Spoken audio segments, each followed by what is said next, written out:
Mikel, congratulations on the win yesterday. It was a big win. How timely was the victory, but also the performance ahead of the game against Manchester City? As I said yesterday, after losing, you want to win straight away. It lifts the confidence, the mood, and this is what we are here for. We had a big performance last night. We are through in the cup, and now focus again in 2 days. We have to travel to Manchester to play the champions, and we have to be at our best. And are there any injury concerns following the game yesterday? We have 1 or 2 doubts from the previous game as well, so we'll know more tomorrow when we all train together. He was limping after the match. We will see today how that knee reacts, but he had a knock, yeah.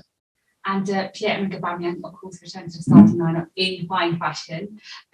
How much does he, alongside Alex Lacazette and also, Martin Odegaard being available, how much do they transform the side in terms of your attacking options?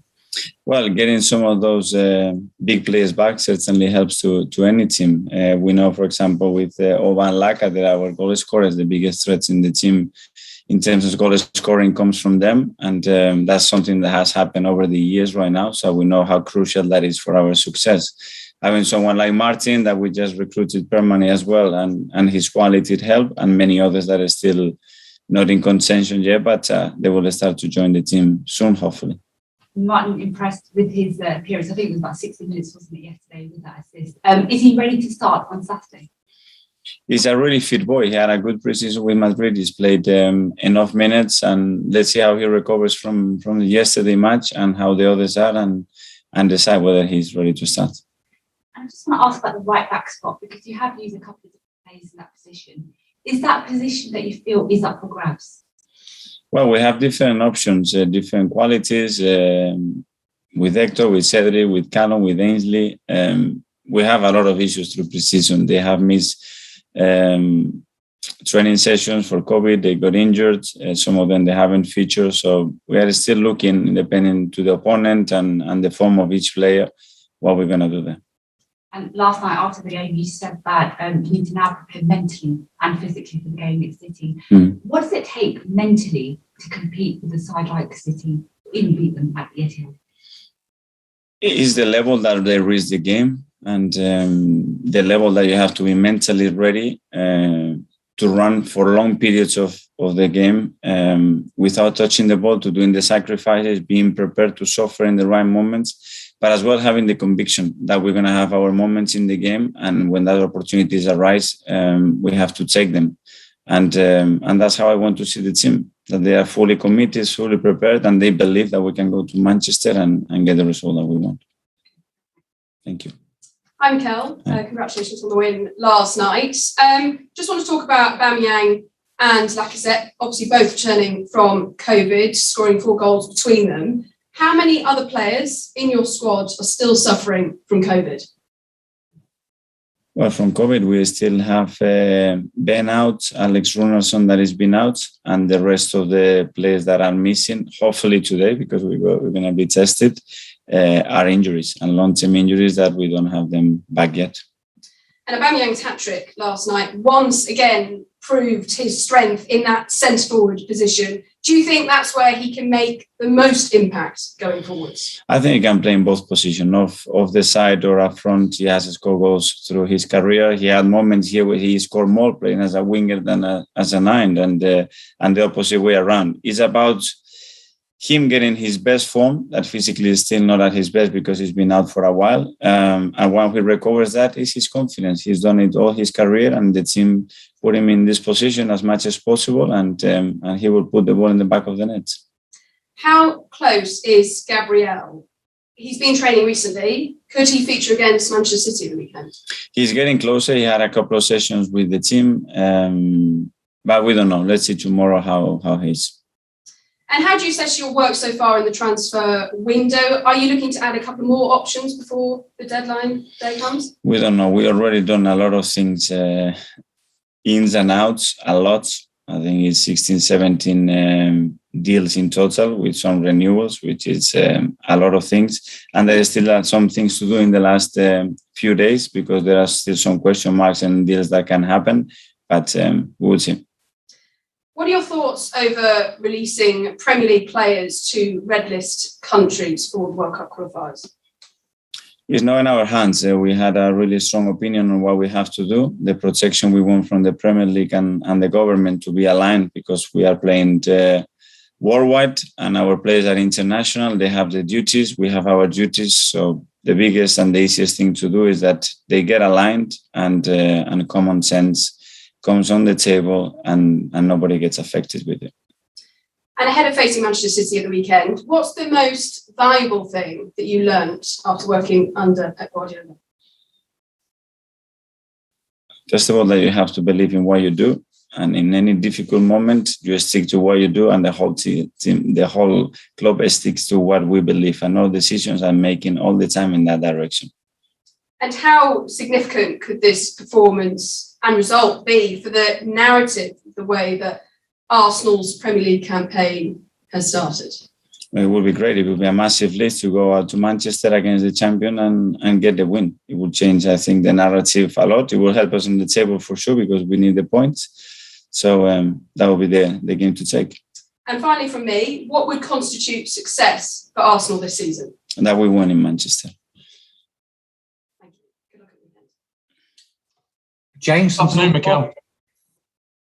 Mikel, have you felt a momentum shift in recent days with players coming back from COVID and injury, the new signings integrating, and of course the result last night as well? It does, because we need our best players and we need a squad that is fit and healthy, and that we can prepare matches with sense and normality. And hopefully by tomorrow we will get the squad in a more normal place, even though we're still missing 6 or 7 players. But we can prepare the game and then we can put the players on the pitch with the preparation that we've done. Last night you spoke about how pleased you were with the togetherness and dedication that the players are showing. Does it feel like they really feel they have a point to prove it and they want to prove people wrong? Well, they have to succeed, that's for sure. And they want to make people happy. This is our responsibility. We have a big job and big responsibility, because we are able to do that. And as well, we are able to create disappointment when things they don't work the way we all want. But the commitment, the desire, the togetherness, the atmosphere, anybody that comes through these doors, you can see what it's building, and then they have to be supported with one thing, which is incredible necessary, which are results always in football. It's been over a year and a half since you left Manchester City. How much progress do you feel like you've made at Arsenal in the time you've had here? Well, I think they maintain a big part of the squad. They still maintain a lot of things that were happening before, and certainly they maintain success because they kept winning. Is it still an enjoyable experience managing Arsenal? For me, the best experience I ever had in football. There's always speculation that surrounds a club like Arsenal. You may be aware of the report earlier this week which suggests that you're running out of time, that there's 5 games. What do you feel when you hear something like that? Do you sense the urgency? I sense the urgency since the day I arrived here to change the situation that we had, to try to improve in many areas that we were struggling, that we have issues, and win as many football matches and trophies as I can. And that's not going to change if we win the next 3 games or if we not. That uncertainty, that desire to do well, that commitment to bring success to the club, it has to be always there. And I think you need to feel that as well to get the best out of yourself. And just finally for me, Mikel, what is the latest on Ben White? How is he coping with COVID at the moment? I take it that he's definitely missing for this weekend. He's asymptomatic. He's been feeling good. And as quick as we can, we're going to bring him back to training and start to play games with us again. Thanks, Mikel. Thank you. Thanks, James. Mark, Press Association. Afternoon, Mikel. Hi. There's some reports that Willian is set to leave Arsenal and return to Brazil. Is that something you expect in the coming days? We are having some conversations with him and the agent, and we are evaluating the position that we are in at the moment. If he does depart, why do you think it hasn't worked from Arsenal? Obviously, he was signed with quite a lot of fanfare. He was great on his debut against Fulham, and then it just seemed to tail off, didn't it? I don't know. At the moment, he's an Arsenal player, and we are trying to get the best out of him when he's here. And anything different is just maybe things that can happen. You've spoken about Pep. He said yesterday he will leave Manchester City at the end of his current contract. Does that surprise you? And what could you see him doing after he left Man City? There's talk of him maybe taking a national job somewhere. I don't know. It's his 5th season, and if you would ask me before whether he would be there, obviously it's the club that has been the longest. I think he's loving it there. I think he's got the right support. He's winning trophies. He's building what he wants. He wanted to have the experience in the league, and it's had him. And I think he's extremely happy right now. Do you think? I think we look at the Premier League and the history, and we look at managers like Arsene Wenger and Sir Alex Ferguson. Does Pep have to be put amongst them now, given what he's done in this country? I don't know. Obviously, the longevity of Sir Alex and Arsene, it's incredible what they've done. I think Pep has brought a lot of new things, another different way of playing, and I think what he's added to this country is exceptional, and it's going to go in the history of the Premier League for sure. City obviously are in the market for a striker, and everything went wrong with the Harry Kane deal. Do you have any concerns that they might look at coming in for someone like Pierre-Emerick Aubameyang? I don't know. Pierre-Emerick Aubameyang is our player, and he will remain here. Given the money that's been spent bringing players in, is there anyone in the squad at the moment that if an offer came in that was money that you had to take, would there be offers that were too good to turn down for any of your players, do you think? I don't know. We haven't had a situation, and probably that question is more for Edu and the board. And then just finally, Mikel, Sead Kolasinac played last night. He's another player heavily linked with a move away this summer. Given that he started last night, is that an indication that he will remain at the club beyond the transfer window? Or no, it's an indication of every player that is with us, that is training and behaving the way that Sead is, and we have the possibility to give them minutes. We want to be fair, because that's what we demand to all the players. He's our player, and we treat him exactly the same way, and then we will see what happens. So you're not sure yet whether he'll stay beyond the window? At the moment, he's staying because he's our player. Thanks, Mikel. Thanks, Mark. That ends the live session.